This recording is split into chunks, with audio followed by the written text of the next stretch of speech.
Shocking baseball free agency news to get to. The Padres could be losing out on another superstar. What's going on, everybody? Christian Pedersen here with another episode of Padres Digest, and we got to talk about Jurickson Profar. But before we do, I want to remind all of you, if you are new to this channel, the easiest way for you to get the latest on everything Padres is by hitting that subscribe button. I know most of you have not yet, so here's my challenge to you. We got to catch Dodgers Digest by the end of the season and hashtag beat LA. All right, so let's talk about it. Jurickson Profar, the man who you see here, these are his numbers last year. He was an all-star. I say that with the exception of Sasaki, because maybe he is outside of this conversation since he's a Japanese import, Profar is the biggest name free agent left on the market and the best free agent left on the market. He was a very good contributor to the San Diego Padres last year, both on and off the field. He has come and gone in the last 5 years, enough for us to know that the Padres are better with than without him, and yet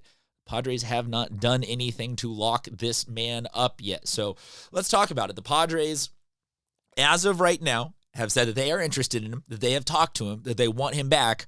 But we've got articles coming out like Ray Finkelstein from JustBaseball.com projecting now that a new team has entered the conversation, and that is the San Francisco Giants. The Giants just recently nabbed up Justin Verlander and appear to be on the move again, contacting Profar and showing their interest in signing him to fill a vacancy in both their outfield, not necessarily defensively, because he's not an all-star for the defensive side, more for the offensive side, but to fill the role that they need in the upper half of the lineup and out in left field. Profar, I think, entirely is worth it, quote-unquote.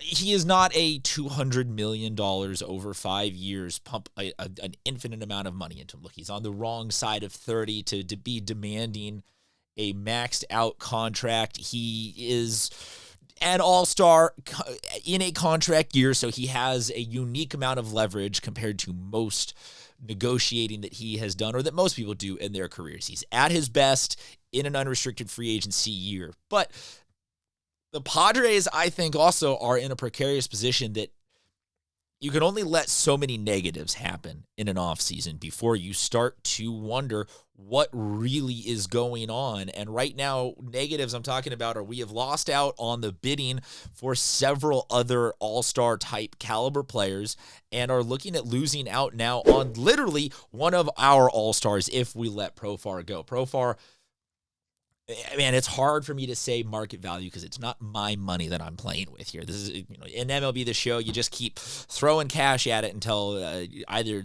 your PlayStation breaks or you win a World Series. And so I'm not necessarily able to say like, oh, Padres got $300 million they can throw at this guy. But I think $8 to $15 million for 3 to 5 years could be a really, really, really good thing if for no other reasons than it sends a message publicly facing that, hey, Padres are still investing in this and not just resting. Because right now it feels like they are resting on their laurels and just saying we're going to ride with the pieces that we have, minus the pieces that we're losing, and just kind of hope for the best and hope that we can win the wild card and make our way, the Dodgers will get eliminated. Like, it's a lot of bit piecing it, which might as well just signal the end of good times and the beginning of, I never want to use the word rebuild on here, but if the Padres lose Profar to anybody, it's a bad sign. To the Giants, it's an especially bad sign. Now,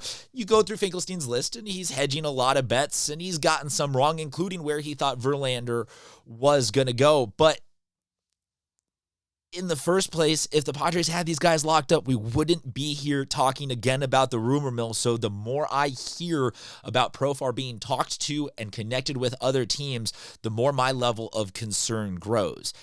Granted, the last time they had, contract negotiations with Profar, easy enough for me to say, it went up until right around the time that spring training was starting, and I'm sure that Profar wants to maximize his value and get a team that really wants him for top dollar. But the Padres, like I keep saying, they need to make some degree of a move, and we will find out any day now where Sasaki is going to land. And if he comes to the Padres, maybe either way, one way or the other, he is the first domino that needs to fall. But if we're talking about that being the reality, where waiting for Roki Sasaki is the first domino to fall, I think that loops back, though, to the Padres are in a bad place. Maybe we've just grown too accustomed to the Seidler family.